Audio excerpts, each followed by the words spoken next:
Un corso di informatica base che potesse introdurre persone adulte o in pensione alle tecnologie informatiche, ma non è un corso come tanti altri, bensì un modello di apprendimento innovativo da esportare, perché è frutto di una mediazione intergenerazionale, tutto pensato in chiave locale per valorizzare le risorse umane e intellettuali del territorio.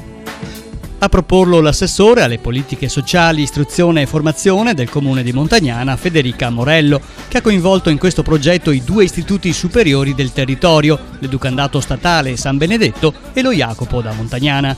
Risultato? Gli alunni dei 2 istituti diventano insegnanti e tutor, mentre i cittadini con i capelli bianchi gli allievi.